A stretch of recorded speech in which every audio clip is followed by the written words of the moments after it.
Vamos estar ainda orando mais uma vez, entregando esse momento ao Senhor. Senhor Deus, te louvo por esse momento que a gente pode ter de cantar louvores, entoar hinos a Ti, te engrandecer, Senhor. Possamos estar sendo edificados agora através da Tua mensagem, Senhor Luiz e o Natan. Possamos estar entendendo o que o Senhor tem a nos dizer através da Tua palavra, Senhor. Esteja também com as crianças e os professores, que elas possam estar tendo uma aula produtiva, as crianças possam estar compreendendo o que está sendo ensinado, Senhor, e o Senhor esteja desde já agindo no coração delas, e que o Senhor possa estar nos abençoando em todo momento que teremos aqui. Em nome de Jesus que eu oro, amém. Amém. Amém.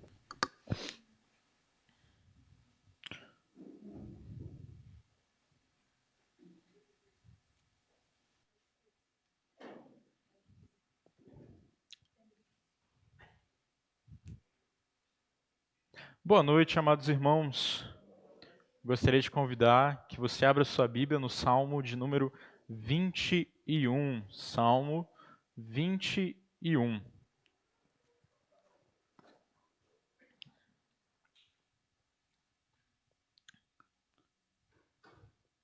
E gostaria de ler com vocês o Salmo todo, antes de qualquer coisa. Salmo 21, versículo 1. Assim diz a palavra do Senhor. O rei se alegra na tua força, ó Senhor. Como é grande a sua exultação pelas vitórias que lhe dás. Tu lhe concedeste o desejo do seu coração, e não lhe rejeitaste o pedido dos seus lábios.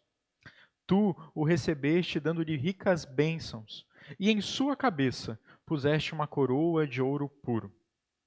Ele te pediu vida, e tu lhe deste, vida longa e duradoura. Pelas vitórias que lhe deste, grande é a sua glória, de esplendor e de majestade o cobriste. Fizeste dele uma bênção para sempre, e lhe deste a alegria da tua presença. O rei confia no Senhor. Por causa da fidelidade do Altíssimo, ele não será abalado. Tua mão alcançará todos os teus inimigos. Na tua mão direita atingirá todos os que te odeiam. No dia em que te manifestares, farás deles uma fornalha ardente. Na sua ira o Senhor os devorará. Um fogo os consumirá. Acabarás com a geração deles na terra, com a sua descendência entre os homens. Embora tramem o mal contra ti e façam planos perversos, nada conseguirão.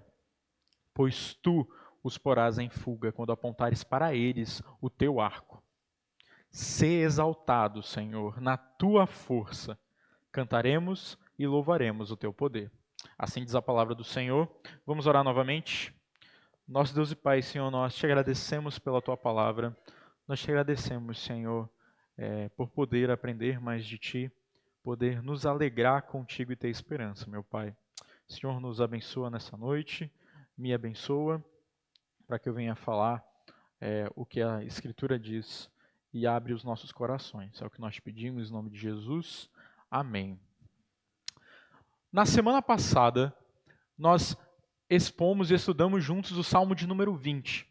E vimos que esse salmo era um salmo do povo antes de ir à batalha. Era o salmo do povo enquanto eles passavam um tempo de provação. Então nós vimos semana passada a importância do povo de Deus clamar com Deus nos tempos de provação. E nós vimos também que nós podemos confiar no Senhor. O Salmo 21, que é o que nós vamos estudar essa noite, é um par do Salmo 20. Enquanto o Salmo 20 ele está falando daquilo antes da batalha, deles pedindo o auxílio de Deus antes de sair da batalha, o Salmo 21 é o povo e o rei vitoriosos, exaltando a Deus depois da batalha vencida. Esses dois salmos foram escritos por Davi. E como nós vimos semana passada, eles apontam, eles são uma sombra de uma realidade que viria muito depois de Davi, de um rei muito superior a Davi e de uma vitória eterna que o nosso Senhor Jesus conquistou por nós. Esse salmo, ele tem muito a nos ensinar em como nos alegrar com Jesus. E nós vamos ver isso em 5 movimentos, que eu já vou deixar aqui claros antes da gente passar um por um. O Salmo nos diz sobre a alegria do rei. No que o rei se alegra?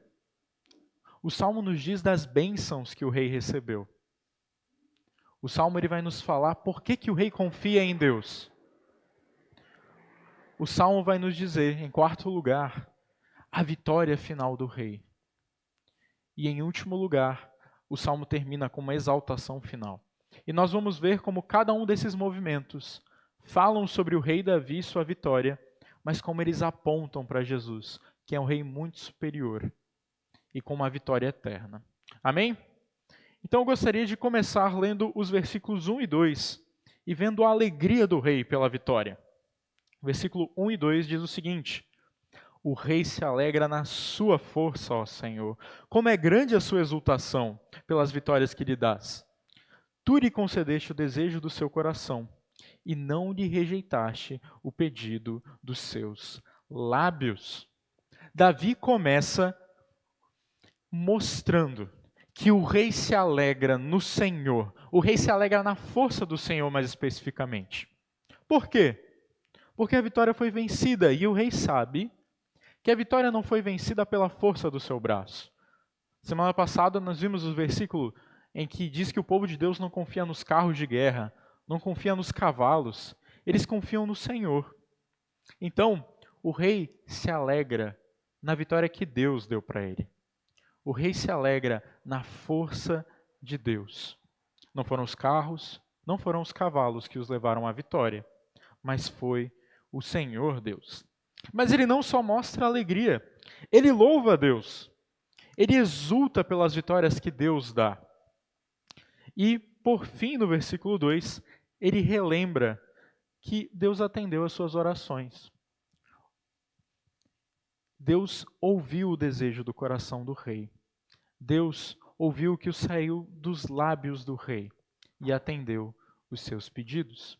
Esse é um salmo que está nos mostrando a alegria depois da batalha. O rei retorna vitorioso e feliz, porque ele protegeu o seu lar, porque o seu povo está sendo abençoado pela sua vitória. E da mesma forma que o rei Davi era feliz pela vitória que Deus deu para ele, nós podemos saber que o nosso rei Jesus, ele é alegre e vitorioso na força do Senhor. A vitória de Jesus na cruz, a vitória de Jesus sobre a morte e sobre o pecado, não foi na força do braço de Jesus, não foi na sua independência. Jesus dependia da força do Senhor, assim como Davi dependeu do Senhor para a sua vitória. Gostaria de convidar os irmãos a abrirem em Filipenses 2, em que nós vamos ver esse Deus, Jesus feito carne, que dependeu, que se humilhou. Filipenses capítulo 2. Filipenses 2, nós vamos ler do versículo 6 ao versículo 8. Quem achou, diga amém. Quem não achou, diga misericórdia. Todo mundo achou? Beleza? Versículo 6 ao versículo 8, assim diz a palavra do Senhor. Que, embora sendo Deus, falando de Jesus, não considerou que o ser igual a Deus era algo que devia apegar-se, mas esvaziou a si mesmo, vindo a ser servo, tornando-se semelhante aos homens, e sendo encontrado em forma humana, humilhou-se a si mesmo, e foi obediente até a morte, e morte de cruz.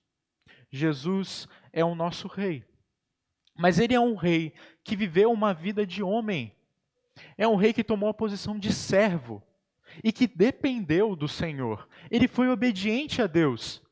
E onde essa obediência o levou? A morte. E não qualquer morte. A obediência de Cristo o levou à morte na cruz. E nós vemos essa dependência de Cristo nos evangelhos. Nós vemos essa obediência. Constantemente Jesus se retirava para orar. Constantemente Jesus se retirava para ter tempo com o Pai e depender dele. Mas diferente de nós, Jesus ele não cedeu ao pecado. E essa morte dele, a morte de cruz em obediência, também foi a sua exaltação. Lá na cruz, Jesus venceu a morte e Jesus venceu o pecado. Lá na cruz, Jesus foi aceito como sacrifício perfeito. Então, Deus, Assim como fez com Davi aqui no Salmo 21, atende os pedidos de Jesus. Faz dele a salvação do seu povo.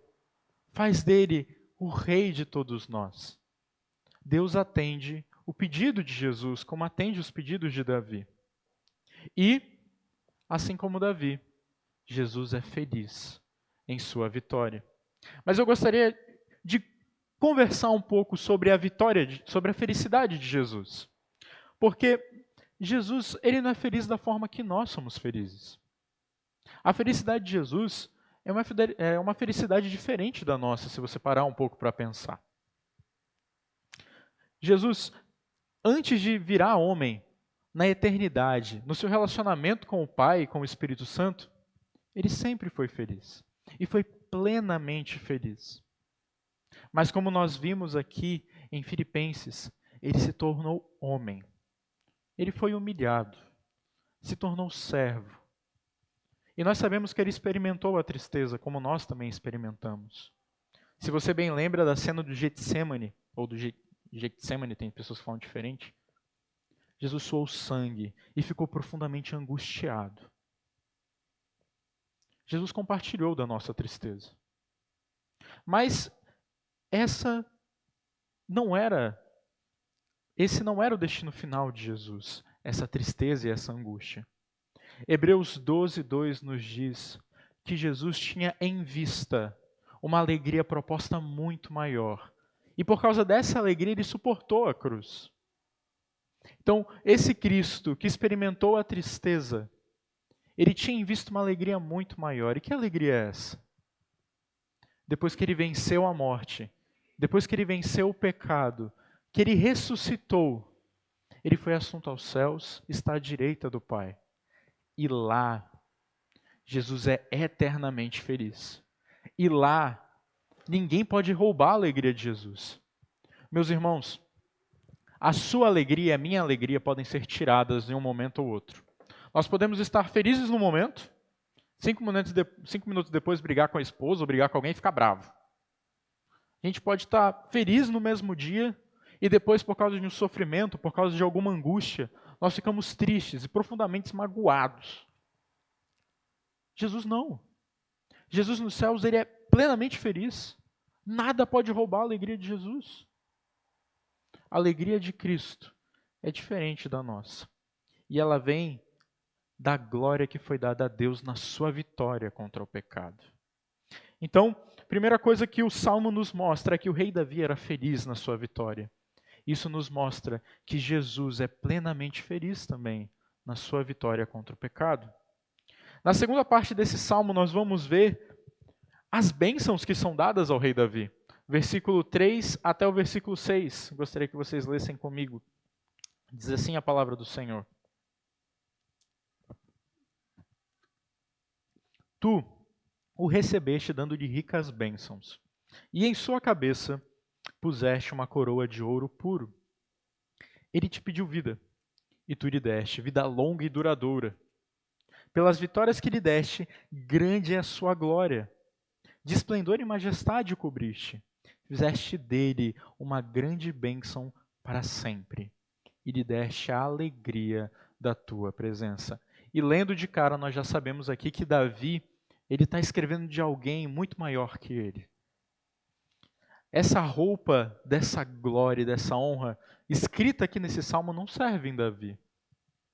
Mas o salmo aqui está mostrando que Davi, depois da sua vitória, ele foi abençoado por muitas coisas. Ele foi recebido com glória pela nação. E foi colocada uma coroa na cabeça de Davi. E quando a gente pensa em coroa, a gente já pensa naquela coroa de reinado, naquela coroa grandona. Mas o que os comentaristas dizem é que essa coroa aqui ela é muito mais parecida com aquela coroa dos Jogos Olímpicos, quando alguém vence e é coroado com honra aos louros. É uma coroa que representa a honra, a vitória da batalha, não só a monarquia ou reinado. E novamente aqui, nós vemos que Davi se lembra dos pedidos que ele fez a Deus antes de sair à batalha. O versículo 4 mostra que ele pediu vida, ele pediu proteção. E o Senhor concedeu a ele essa proteção. E por causa das vitórias de Davi, ele foi coberto de glória. Mas como nós vimos também no salmo passado, as vitórias do rei não são só vitórias para o indivíduo, mas são vitórias para todo o povo que o rei governa. Então, no versículo 6, o salmo diz que fizeste dele uma grande bênção para sempre, e lhe deste a alegria da tua presença. A bênção que Davi recebeu é uma bênção para a nação. O povo de Israel era abençoado pela vitória do rei. E da mesma forma que Davi, ele foi coberto de glória, foi coberto de bênçãos, nós podemos ter certeza que o nosso Rei Jesus, ele foi coberto de majestade e esplendor depois da sua vitória. Bora voltar lá para Filipenses 2. Filipenses 2, e agora nós vamos terminar, dos versículos 9 ao versículo 11. Aqui, Paulo está mostrando para a gente a exaltação de Jesus. Primeira metade, ele nos mostrou como Cristo foi humilhado e como em obediência ele foi morto. Agora, dos versículos 9 ao versículo 11, ele vai mostrar a exaltação de Jesus.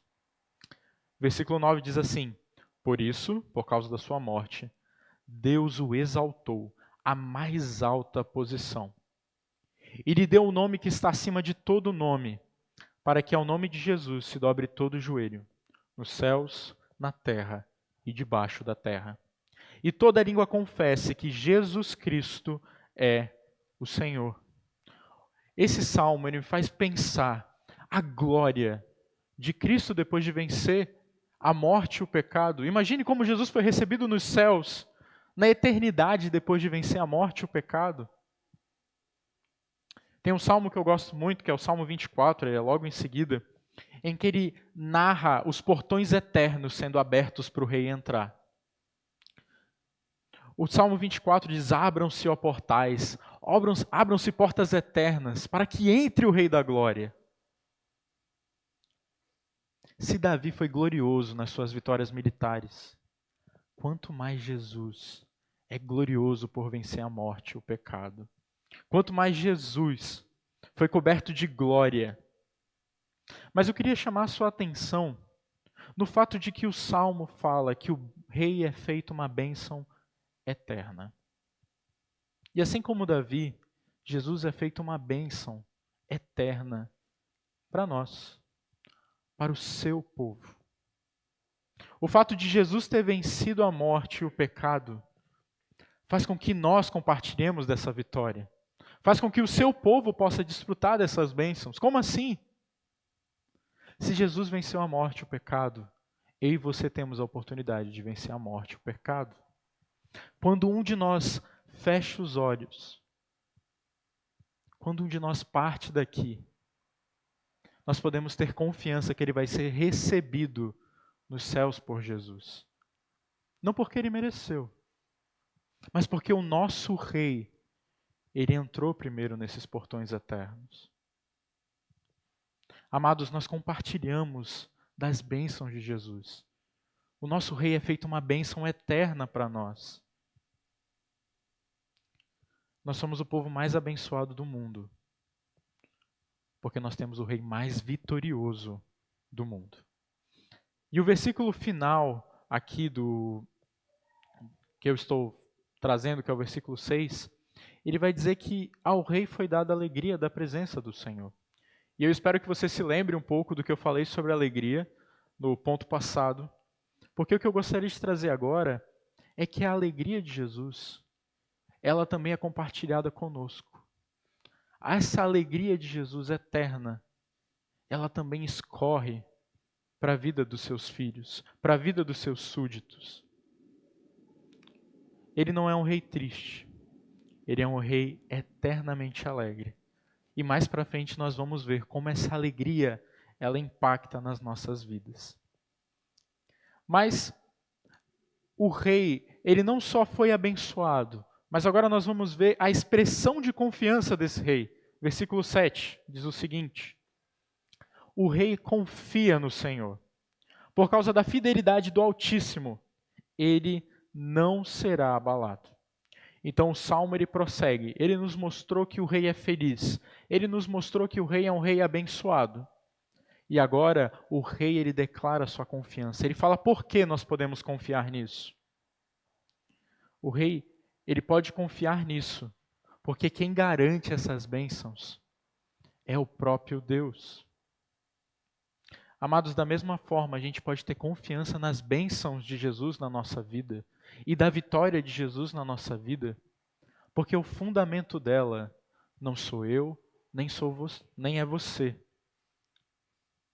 mas é a vitória de Cristo assegurada por Deus. E Deus não pode mentir. Deus é fiel. E como no Salmo 20, nós podemos dizer que confiamos no nome do Senhor, em quem Ele é. Então as nossas bênçãos, elas não são asseguradas pelas vozes da nossa cabeça, mas elas são asseguradas no próprio Deus, que é fiel e que garante essas bênçãos em Jesus. Jesus continuará sendo eternamente feliz, continuará reinando eternamente, porque é Deus que garante isso. Mas a questão é que mesmo Cristo estando em plena alegria, Ele não está a par do sofrimento do seu povo. Ele não está a parte do sofrimento do seu povo. A segunda parte desse salmo, ele vai nos mostrar que há esperança no povo de Deus. Mesmo em meio ao sofrimento, de que a vitória de Cristo vai ser manifestada completamente. Gostaria de ler com vocês do versículo 8 ao versículo 12, que diz o seguinte: Tua mão alcançará todos os teus inimigos. Tua mão direita atingirá todos os que te odeiam. No dia em que te manifestares, farás dele uma fornalha ardente. Na sua ira, o Senhor os devorará, um fogo os consumirá. Acabarás com uma geração deles na terra, com a sua descendência entre os homens. Embora tramem o mal contra ti e façam planos perversos, nada conseguirão, pois tu os porás em fuga quando apontares para eles o teu arco. A segunda parte desse salmo, ela usa uma linguagem muito forte sobre a vitória do rei Davi. Os inimigos eles vão ser queimados, consumidos e destruídos. A ideia dessa linguagem forte é mostrar que o Senhor vai, com sua grande força, derrotar os inimigos. E essa verdade de que o Senhor vai derrotar os seus inimigos completamente, nos lembra que Jesus ele não esquece do seu povo na terra, mesmo estando plenamente feliz nos céus. Aqueles que tramam contra Deus, aqueles que tramam contra Cristo, são os mesmos que tramam contra o corpo de Jesus. Aqueles que prejudicam o corpo de Cristo, eles não estão simplesmente atacando a nós, mas eles atacam o próprio Deus, atacam o cabeça. E um dia, a vitória de Cristo vai ser plenamente manifestada. Mas eu gostaria de ir com calma aqui. Porque muitas vezes para a gente, a ideia de um inimigo, um arqui-inimigo, vamos dizer assim, é um pouco distante demais. Eu acho muito difícil que algum de nós no nosso trabalho tenha alguém que a gente pare e olhe assim quando passa, nossa, essa pessoa é meu arqui-inimigo, ou essa pessoa é meu inimigo. É uma realidade às vezes um pouco diferente do que nós experimentamos, principalmente a gente que está num país que não tem uma perseguição religiosa tão grande. Mas às vezes parece uma realidade muito distante. Mas então eu gostaria de devagar mostrar quem são esses inimigos de Deus e como eles serão derrotados. E eu vou trazer aqui algumas passagens das Escrituras. Você não necessariamente precisa abri-las, eu vou passar rapidamente, mas peço que você anote e que depois observe essas passagens com mais calma, para que a gente possa responder essa pergunta. Quem são os inimigos de Deus que serão derrotados quando a vitória de Jesus se manifestar plenamente? E o que é isso? Quando Jesus vai se manifestar plenamente? Primeiramente, para responder à pergunta de quem são os inimigos de Deus, eu gostaria de trazer Colossenses 1, do versículo 21 ao versículo 22, que mostra que aqueles que eram inimigos de Deus são inimigos de Deus por causa da sua má conduta. E é importante notar que aqui Paulo ele não está falando de pessoas, para pessoas descrentes primeiramente, para pessoas más, vamos dizer assim. Paulo está falando isso para cristãos. E está falando que antes da conversão, eles eram inimigos de Deus por causa do seu mau procedimento. Então, o homem, naturalmente, por causa da sua má conduta, ele é inimigo de Deus. O homem é inimigo de Deus por causa do pecado. E por que o pecado nos faz inimigos de Deus? 1 João 3:4 mostra que o pecado, ele é a transgressão da lei. Isto é, o pecado é quando nós desobedecemos a lei de Deus, a lei que foi dada pelo Senhor. O pecado é rejeitar as leis que o Rei deu a nós. Em outras palavras, o pecado é viver de acordo com a sua própria lei. E às vezes nós já falamos disso nos jovens algumas vezes, mas o pecado, ele nada mais é do que uma tentativa do homem de tomar o lugar de Deus, de ser o seu próprio Deus. E essa transgressão diante de um Deus santo, diante de um Deus justo, merece punição. Então ele não pode simplesmente declarar que por causa do nosso erro, ele não vai fazer nada e as coisas vão ficar como estão. O pecado precisa ser punido. Eclesiastes nos diz que o Senhor vai trazer juízo a tudo que já foi feito. Seja isso oculto,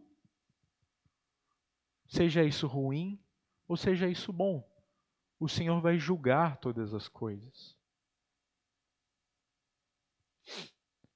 Mas, depois de vermos quem são os inimigos de Deus, que são todos aqueles que pecaram, nós temos as boas notícias.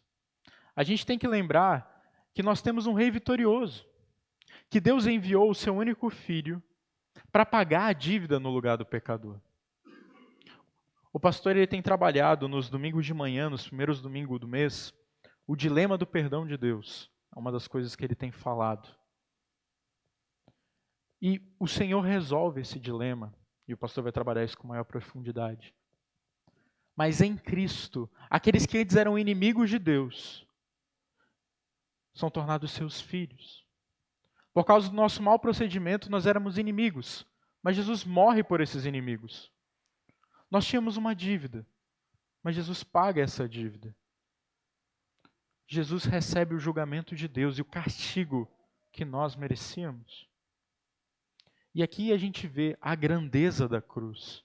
Aqui a gente vê a maravilha da cruz e do Evangelho. Deus foi justo.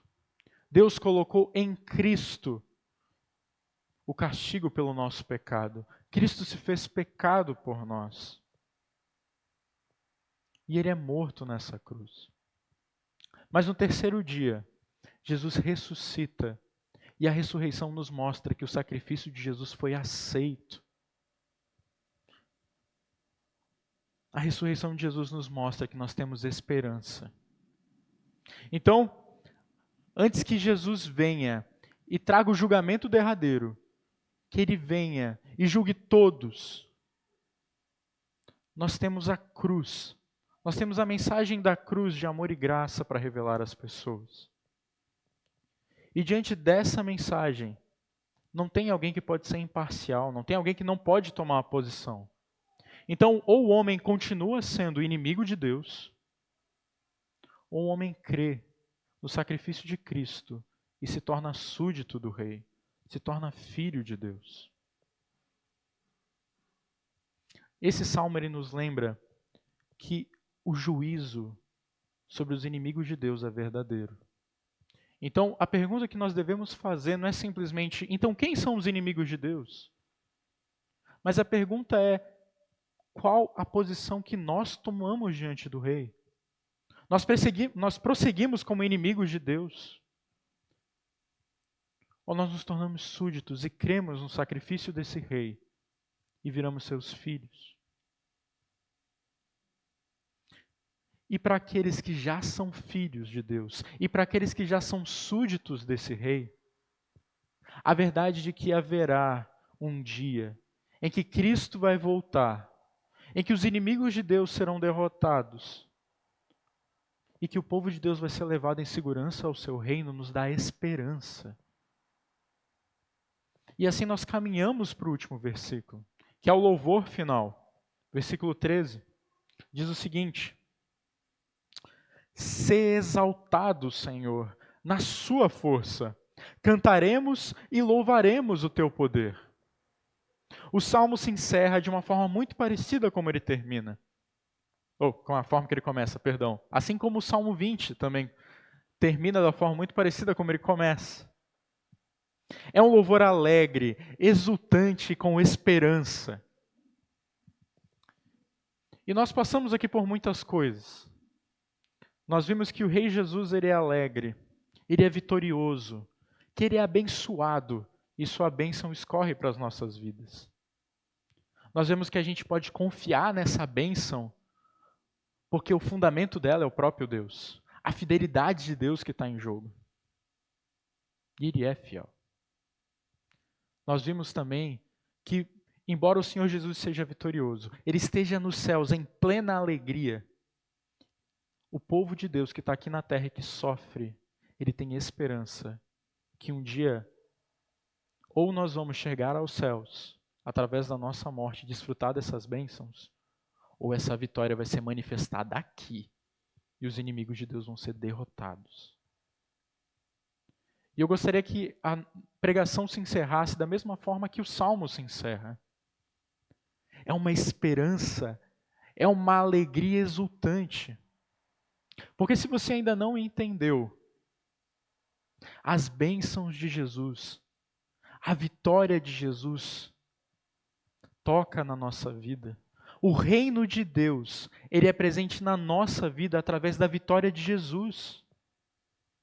Nós só vamos ficar felizes com a vitória de Jesus se nós entendemos o que ele venceu, se nós entendemos o peso do pecado. E assim a gente pode, nos dias de tristeza, nos dias de angústia e dificuldade, lembrar que nós temos um rei vitorioso. Lembrar que as nossas angústias e tristezas, em 2 Coríntios, são ditas por Paulo como passageiras e leves. Elas geram para nós uma glória muito maior, uma recompensa muito maior nos céus e na eternidade. Mas nós podemos desfrutar dessas bênçãos hoje. O reino de Deus está presente na sua vida agora. Não é somente uma esperança futura de um rei que vai vencer. Jesus venceu. E ele é eternamente feliz. E nós podemos recorrer a ele nos tempos de angústia. E nos lembrar que, através de Cristo, nós temos uma nova família. Nós temos uma nova vida. Através de Cristo, nós temos acesso ao Pai. E o Espírito Santo mora em nós. E se a gente ficasse aqui falando das bênçãos que Jesus traz para as nossas vidas, nós ficaríamos a noite inteira falando disso. O Salmo nos dá a esperança de viver num mundo caído e tocado pelo pecado, porque nós temos um rei vitorioso. Então eu gostaria que você pensasse nisso e que você levasse isso para a sua semana. Tem uma música que acho que meu tio escreveu no Louvor e Harmonia que diz que os sofrimentos podem vir, mas nós não temos o que temer, porque a glória que há de vir, Cristo vai nos conduzir a todos que nele creem. Se apegue a essa verdade. Se apegue à esperança do rei que já venceu. Se aproxime dele e usufrua dessas bênçãos. Gostaria de terminar orando com vocês. Oremos. Nosso Deus e Pai, Senhor, nós te agradecemos pela tua vitória. Nós te agradecemos, Senhor, porque Jesus naquela cruz, ele pagou algo que nenhum de nós poderia pagar, Pai. Senhor, nós não conseguiríamos, de forma alguma, ir aos céus. Ter um relacionamento contigo, Pai. Mas nós te agradecemos porque o Senhor enviou o seu Filho e nos deu uma nova esperança, nos deu uma nova vida, Pai. Senhor, nos ajuda a viver nesse mundo como súditos desse Rei, alegres, como peregrinos aqui. Nos auxilia, Senhor, a ver essas verdades e que elas alegrem o nosso coração, meu Deus. É que eu te peço, que a alegria de Jesus escorra para as nossas vidas. Em nome de Cristo nós te pedimos. Amém. É o seguinte,